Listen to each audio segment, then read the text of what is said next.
Recently একজন নারী content creator মারা গেছেন, যার নাম মেবি কারিনা কাইসার। আমার কাছে মনে হয় তার মৃত্যু আমাদের পুরো জেনারেশনের জন্য বড় একটা লেসন দিয়ে গেছে, যে লেসনটা নিয়ে আমাদের সকলের খুব গভীরভাবে চিন্তা করা দরকার। বিশেষ করে যেই নারী সামান্য কয়েকটা লাইক কমেন্টের জন্য বেপরদায় রিলস মেক করেন, যেই নারী টিকটকে নেচে বেড়ান, যেই নারী বেপরদার একটা আখড়া বসিয়েছেন তার জীবনে, এমনভাবে তার জীবনটা সে লিড করছে যেন পর্দা নামে কোনো বিধান যে পৃথিবীতে আছে, ইসলামে আছে, তার জীবনে আছে, এটার যে কোনো এক্সিস্টেন্স আছে, তার ভেতরে এরকম কোনো রিয়েলাইজেশন দেখলে বোঝা যায় না।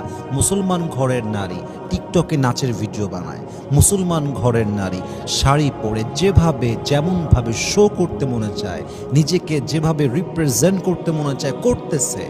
আমার জাস্ট আপনার বিবেকের কাছে একটা প্রশ্ন, যদি আপনি মুসলমান ঘরের নারী হন, মুসলমান মানে কি আমি ইসলাম বিশ্বাস করি, মুসলমান মানে কি আমি আল্লাহকে বিশ্বাস করি, মুসলমান মানে কি কবরের আযাব যে সত্য এটা আমি বিশ্বাস করি, মুসলমান মানে কি পরকাল বলে একটা জীবন আছে আমি বিশ্বাস করি, মুসলমান মানে কি এটা কিয়ামতের দিবস হবে, প্রত্যেকটা আমলের জাররা জাররা হিসাব হবে, এটা আমি বিশ্বাস করি। তো প্রিয় বোন, আপনি তো কারিনা কাইসারের মতো আজকে রাতে মারা যেতে পারেন, কালকে সকালে আপনার দাফন হতে পারে। কারিনা কাইসার তো কখনো 2 সপ্তাহ আগে মনে একটাবারের জন্য কল্পনাও হয়তো বা করে নাই যে 2 সপ্তাহ পরে সে পৃথিবীর থেকে একটা লাশ হয়ে বিদায় নেবে। সে কল্পনা করতে পারে না, ইভেন সে হয়তো বা গতকালও রিয়েলাইজ করতে পারে নাই, হয়তো বা সে 2 ঘন্টা আগেও বুঝে ওঠে নাই যে 2 ঘন্টা পরে আমি পরকালে গমন করবো। নো, সে বুঝতে পারে নাই। মৃত্যুটা আসলে এমনই হয়, সাডেনলি চলে আসে, মানুষ বুঝে ওঠে না, হঠাৎ করে চলে আসে। তো আপনি যখন মারা যাবেন, আপনি কবরের বাসিন্দা হয়ে গেলেন, কিন্তু আপনার কন্টেন্টগুলো থেকে যাবে, আপনার টিকটকের ভিডিওগুলো থেকে যাবে, আপনার অশ্লীল নাচের ভিডিওগুলো আপনার মৃত্যুর পরেও টিকটকে মানুষের স্ক্রলে ঘুরে বেড়াবে। আপনাকে তো আল্লাহ মাফও করতে পারতো, কিন্তু আপনি যে গুনাহের এভিডেন্স রেখে গেলেন, আল্লাহ আপনাকে মাফ করবে কেমনে? আপনার ওয়াসিলাই তো নষ্ট হয়ে যাবে। যে ওয়াসিলা দিয়ে আল্লাহ মাফ করতেন, যে আমার বান্দা আর যাই হোক কিছু রেখে আসে নাই অন্যায়ের, আল্লাহ মাফ করতে পারতেন, আপনি তো সেই ওয়াসিলা নষ্ট করে ফেলেন। আমার প্রিয় বোন, একটু বোঝার ট্রাই করেন please. Stop for a moment and think about it. Ask yourself, have I done something in my life so that I can enter paradise? আচ্ছা, আমি কি আমার জীবনে আজ অব্দি এমন কোনো আমল করতে পেরেছি যে আমি যদি এখন এই মুহূর্তে মারা যাই, আমার কবরটা জান্নাতের বাগান হয়ে যেতে পারে? এমন কোনো আমলকে আমি আমার জীবনে করেছি? যদি আপনার মন বলে ইয়েস, তুই তোর জীবনে এমন অনেক আমল করেছিস যে আমলের দ্বারা তুই এখনই মারা গেলে তো এখনই কবরটা জান্নাতের বাগান হয়ে যাবে, তাহলে আজকের লেকচারটাই আপনার জন্য নয়।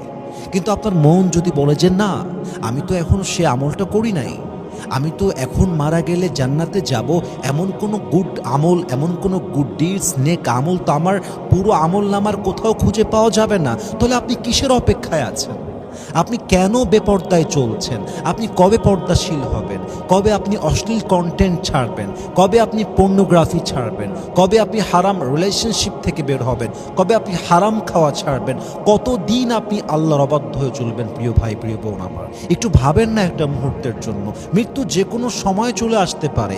আপনার মতো হাজারো নারী ছিল যেই নারীরা প্ল্যান করত যে আগামী সপ্তাহ থেকে পর্দাশীল হয়ে যাব, আগামীকাল থেকে ভালো হয়ে যাব। আপনার মতো হাজারো যুবক ছিল যে যুবকরা বলতো কাল থেকে হারাম রিলেশনশিপ ছাড়বো, নেশা ছাড়বো, 5 ওয়াক্ত নামাজি হয়ে যাব।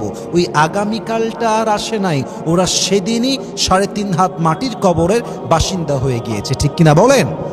আল্লামা ইকবাল লিখেছেন, হুয়ে নামওয়ার বেনিশা कैसे कैसे, ये जमी खा गई नौजुआ कैसे कैसे, ये जगह जी लगाने की दुनिया नहीं है, ये इबरत की जा है, ये तमाशा नहीं है। तुझे पहले बचपन ने बरसों खिलाया, जवानी ने फिर तुझको मजनू बनाया, अजल मौत तेरा कर देगी बिल्कुल सफाया। मेरे दोस्त, ये जगह जी लगाने की दुनिया ही नहीं है, ये इबरत की जा है, तमाशा नहीं है। वमल हयातुद दुनिया इल्ला मताउल गुरूर।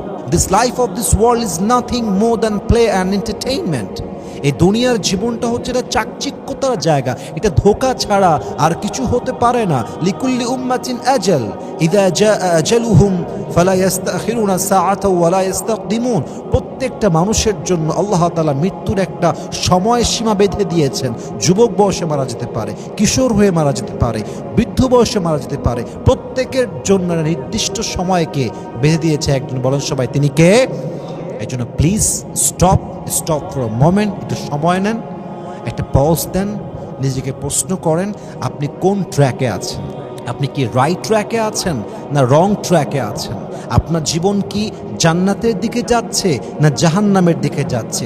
আপনি যে কন্টেন্টটা মেক করছেন সেই কন্টেন্টটাই কালকে আপনার জন্য জান্নাতের ওয়াসিলা হবে না জাহান্নামের ওয়াসিলা হবে? এটা কি আল্লাহর আইনের বাহিরে না আল্লাহর আইনের ভিতরে? Think about it before you make it. একটু ভাবেন না কেন প্রিয় ভাই আমার, প্রিয় বোন আমার?